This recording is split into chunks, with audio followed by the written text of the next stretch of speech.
বিদঘুটে অন্ধকারাচ্ছন্ন পথ ধরেই মোটরসাইকেল নিয়ে এগিয়ে চললাম। যেতে হবে অনেকটা পথ, ভোর হওয়ার আগেই।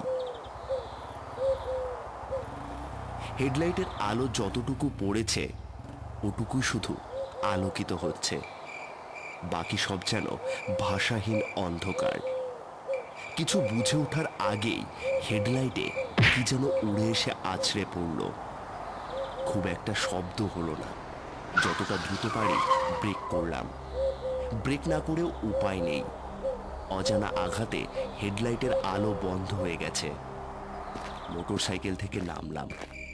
অন্ধকারের আসল মাত্রা এবার বেশ বুঝলাম। হাতড়ে হাতড়ে হেডলাইটে হাত দিলাম। কেমন যেন ভেজা ভেজা লাগলো। ভেবে ওঠার আগেই হেডলাইটটা জ্বেলে উঠল।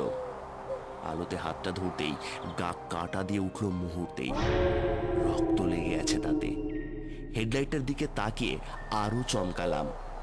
মনে হচ্ছে রক্তের ভান্ডার থেকে হেডলাইটটা কেউ যেন চুবিয়ে এনেছে। মাথায় তখন একটা কথাই ঘুরছে, যত দ্রুত সম্ভব এখান থেকে চলে যাওয়া। মোটরসাইকেল স্টার্ট দিতে যাব, ঠিক এমন সময় মনে হলো পেছনে কে যেন আসছে। হ্যাঁ, ঠিকই, একটু সময়ের মাঝেই বয়সে নুয়ে পড়া এক বৃদ্ধ এসে পাশে দাঁড়ালো। সাদা চাদরে শরীরের অনেকখানি পেঁচানো, খালি পা, হাতে শরীরকে সমর্থন করার জন্য চিকন এক টুকরো লাঠি, অন্য হাতে নিভু নিভু একটা হ্যারিকেন। বলি, এ পথে নতুন নাকি বাপু? বৃদ্ধের কথাতে নিজের মাঝে একটু হলেও সাহস পেলাম। জি না, এ পথে প্রায়ই যাওয়া হয়, কিন্তু আজ কেন যেন মনে হচ্ছে এ পথে আজকেই প্রথম। কি জানি বাপু, বাপ কি বাছা? অনিমেষ, অনিমেষ মুখার্জি। ভারী সুন্দর নাম। দেখুন না, কোথা থেকে কি যেন উড়ে এসে হেডলাইটটায় লাগলো। বাতিটা নিভে যেতেই থামলাম। এখন জ্বলছে আবার। তখনই দেখলাম আপনি পেছন দিক থেকে আসছেন, তাই আর একটু দাঁড়ালাম। আমি তো আপনাকে দেখে থানার বড় বাবু ভেবেছিল, তাই এগিয়ে এলাম। আর দাঁড়িয়েছেন এমন জায়গায় বাপু, থানার বড় বাবু ভাবাটাই জুৎসই। এখানে দাঁড়ানোর সাথে থানার বড়বাবুর সম্পর্ক কি, ঠিক বুঝলাম না। সে কি কথা গো বাবু, যে গাছটার নিচে দাঁড়িয়ে আছেন সেই গাছেই বিকেলে কোথা থেকে এক মেয়ে এসে ফাঁসি ঝুলিয়েছে, তাই থানার বাবুকে ডাকছিলাম। কি বলছেন? তারপর? তারপর আর কি বাবু, এখনো লাশটা ঝুলেই আছে, দেখেননি বুঝি? বৃদ্ধের কথা শুনে আমার ভেতরটা বারবার কাঁপুনি দিয়ে চলেছে। কথার শেষটাই গাছের দিকে ওনার হাতের ইশারা সত্ত্বেও সাহস হলো না উপরের দিকে তাকানোর। কপালে ঘাম জমতে শুরু করেছে, তা বেশ অনুভব করলাম। নিজের ভেতর থেকে কে যেন বারবার বলেই যাচ্ছে। নিঃশ্বাস এক প্রকার বন্ধ করেই হুট করে ওপরের দিকে তাকালাম। তাকাতেই আমার শরীরের সমস্ত শক্তি যেন নিঃশেষ হয়ে আসলো। যেখানটায় দাঁড়িয়ে আছি ঠিক অল্প কয়েক ফুট উপরে ঝুলে আছে একটা মেয়ে। ভয়ের কিছু নেই বাবু, মরা মানুষ কখনো ক্ষতি করতে পারে না। কে? কে মেয়ে? আপনি চেনেন? তা চিনবো কেমনে বাবু? আসুক, বড় বাবু এসে দেখুক, তারপর সব দেখা যাবে। আপনার একা থাকতে সমস্যা না হলে আমি যেতে চাইছিলাম। একা থাকলে বিপদ নেই বাবু, যত দোষ সব সঙ্গেতে। তাহলে আমি চললুম। আর একটা কথা জিজ্ঞেস করি। বলুন। এলাকাটার নাম কি? না মানে এমনিতেই শুনতে চাইছিলাম। লাল দিঘির পাড় বলতো সকলেই, এখন আর বলে না। ওই দক্ষিণ পাড়ের নতুন শ্মশান হওয়ায় এখন সকলেই লাল দিঘি শ্মশান ঘাট নামেই চেনে। আচ্ছা, ভালো থাকবেন। বৃদ্ধকে বিদায় জানিয়ে কেন জানি আবার গাছের উপরের দিকে একবার তাকাতে ইচ্ছে হলো। তাকালাম, এখনো ঝুলেই আছে। শরীরের শার্টটা পুরো ভিজে গেছে ভয়জনিত দুশ্চিন্তায়, তা বেশ বুঝলাম। বার কয়েক চেষ্টা করেও মোটরসাইকেল স্টার্ট দিতে পারলাম না। ভাবলাম তেল শেষ কিনা।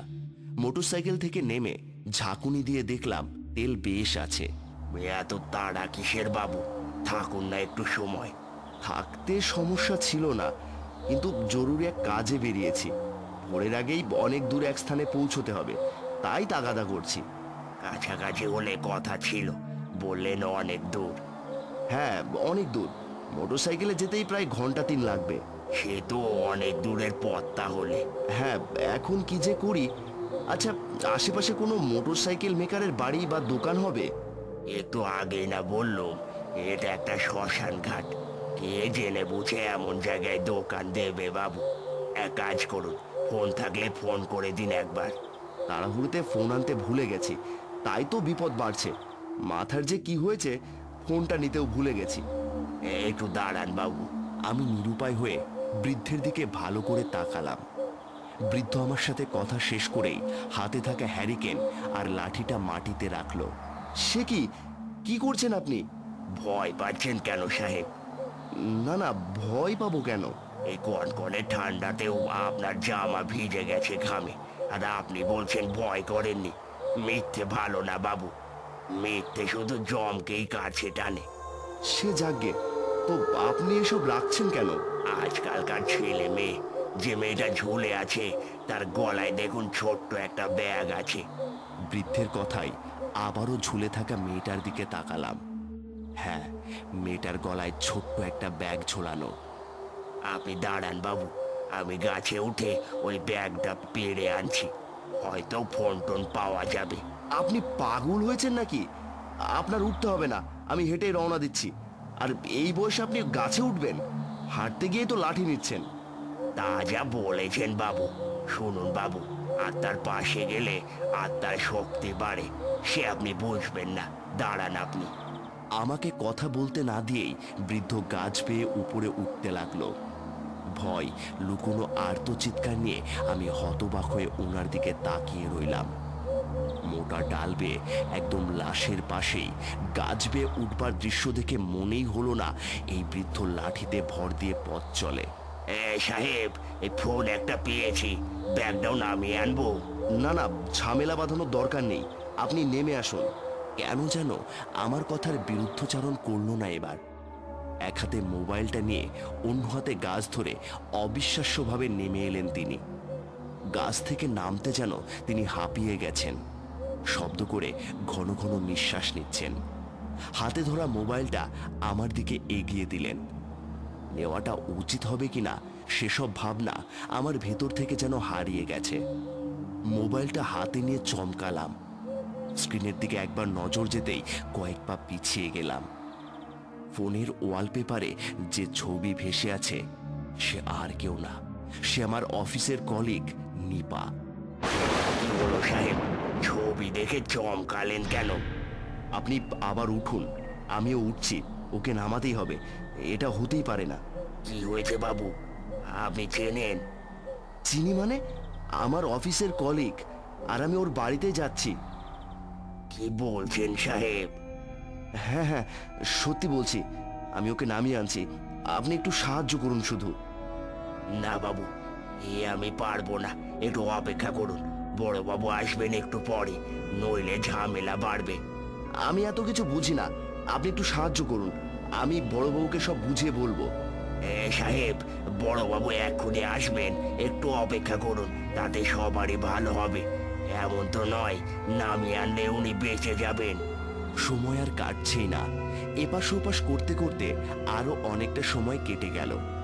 তবু থানার বড় কর্তার আসার নামগন্ধ নেই। আমার এমন ছটফটানি দেখে বৃদ্ধ আমার দিকে সিগারেটের প্যাকেট এগিয়ে ধরল। নিন বাবু, এমন সময় এটা খুব কাজ দেয়। কথা না বাড়িয়ে সিগারেটের প্যাকেট থেকে একটা সিগারেট নিয়ে তার বাড়িয়ে দেওয়া দেশলাই থেকে আগুন জ্বালালাম। বাবু, মেয়ের কোনো ঝামেলা ছিল নাকি? কি বলছেন এসব? আপনার মাথা ঠিক আছে? তা জানি না বাবু, শুধু জানি ঝামেলা না থাকলে গলায় দড়ি দিবে কেন। কিছু একটা বলতে যাব, এমন সময় সাইকেলের ক্রিং ক্রিং শব্দে মনোযোগের ভিন্নতা আসলো। সাইকেলটা বৃদ্ধের একদম কাছে সেই থামলো। হারাধন নাকি রে? হ্যাঁ কাকা। তুমি এখানে কেন কাকা? আর এই লোককে কাকা? সে অনেক কথা বাপু, কই যাস, শ্মশানে নাকি? হ্যাঁ কাকা, সেই বিকেলে এসে একজন বলে গেছে দূর থেকে এক লাশ আসবে। কিসের যেন তাড়া আছে কাকা, তাড়াতাড়ি মুখাগ্নি করতে হবে। সে কি কথা রে হারাধন? দূরের লাশ, তা বলি কে এসেছিল তা তো জানি নে কাকা। হাতে কয়েকটা টাকা গুছে দিয়ে লাপাতা। বললো এক মেয়ে গলায় দড়ি দিয়ে নাকি মরেছে, পেটে নাকি বাচ্চা, তাই মুখ বাঁচাতে মরেছে বেচারি।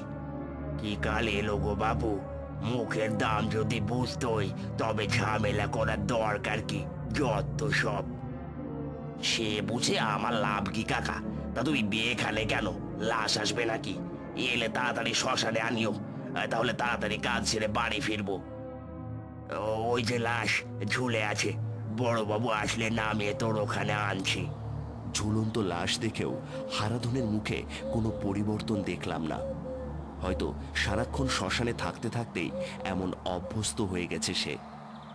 গিয়ে দেখো তোমার বড়বাবু কোথায় মালটাল খেয়ে পড়ে আছে। থাকো কাকা, আমি চললাম। অনুমতির তোয়াক্কা না করেই সাইকেলে চড়ে অন্ধকারে অদৃশ্য হয়ে গেল হারাধন। আমি অনেকক্ষণ মন্ত্রমুগ্ধের মতো তার সব কথাগুলোই শুনছিলাম। কি আজব পৃথিবী, লাশ নিয়ে তাদের ছেলে খেলা। সিগারেট লাগবে সাহেব? না, লাগবে না।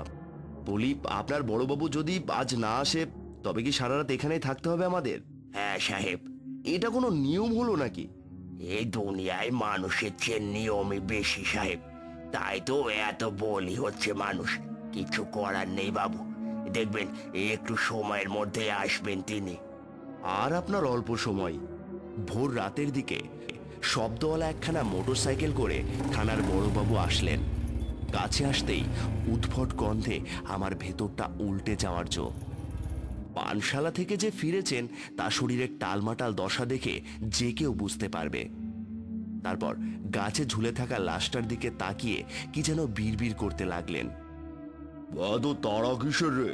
বলি, বয়স কেমন দেখেছিস? বড়বাবু, গাছ থেকে লাশ নামাবো নাকি? 30-এর নিচে হবে বাবু। ইস, কেন মরলি রে? আমরা তো ছিলাম নাকি? বড়বাবুর কথাটা যেন ভেতরের কোথাও গিয়ে আঘাত করল, তবুও নিজেকে সামলে নিলাম মুহূর্তেই। তোমার কি হয় নাকি তুমি সেই হিরো? বাদ দিন বড়বাবু, উনি চেনে না। বড়বাবুর কথাই বৃদ্ধ আবার গাছে উঠলেন। ডালে বসে ফাঁস লাগা রশিটা একটু একটু করে ছেড়ে দিলেন। দূর থেকে ধীরে ধীরে নিপার মৃতদেহটা একদম নিকটে আসলো। নিপার নিথর দেহটা মাটিতেই পড়ে আছে, মুখে কোনো দাগ নেই। মনে হয় এইমাত্র ঘুম হলো। বড়বাবু, লাশ কি থানায় নেবেন? আরে না না, থানায় নিলে অনেক ফাইল জমা করতে হবে, কোর্টে দৌড়তে হবে। তুই সোজা শ্মশানে নিয়ে যাও। হারাধনকে আমার কথা বলিস। কথা শেষ করে মুহূর্তেই বড়বাবু মোটরসাইকেল স্টার্ট করে বিদায় নিলেন। এখন শুধুই নিপার মৃতদেহ, বৃদ্ধ আর আমি। আপনি কি শ্মশানে যাবেন সাহেব? জানি না বৃদ্ধকে কি বলা উচিত। আমার নীরবতা দেখে বৃদ্ধ দ্বিতীয় প্রশ্ন করল না।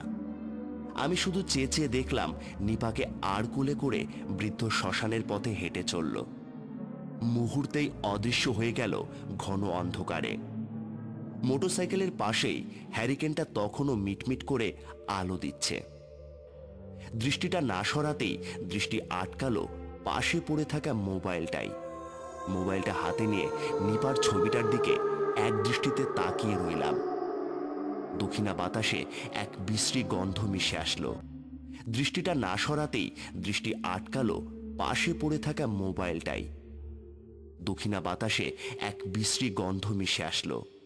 নিঃশ্বাস যেন ক্রমেই বন্ধ হয়ে আসছে। কখন যে মাটিতে লুটিয়ে পড়ি তা কখনোই জানা হয়নি। মোবাইলের শব্দে ঘুম ভাঙল। নিজেকে পথের পাশে শুয়ে থাকতে দেখে চমকে উঠলাম। পাশে থাকা মোটরসাইকেলটা দেখে গত রাতের কথাগুলো মনে হলো। অপরিচিত নাম্বার। ফোনটা ধরলাম। ওপাশ থেকে বলেই চলল, হ্যালো, কে বলছেন? দেখুন, ভালোই ভালোই বলছি। আপনি যেই হন, মোবাইলটা ফেরত দিন। ঠিকানাটা নিন। নিপা ধর, সেনগুপ্ত লেন। হ্যালো, কথা বলছেন না কেন? ফোনটা আমার খুব দরকার। আপনাকে অনুরোধ করে বলছি, ফোনটা আমার অফিসের ঠিকানায় পৌঁছে দিন।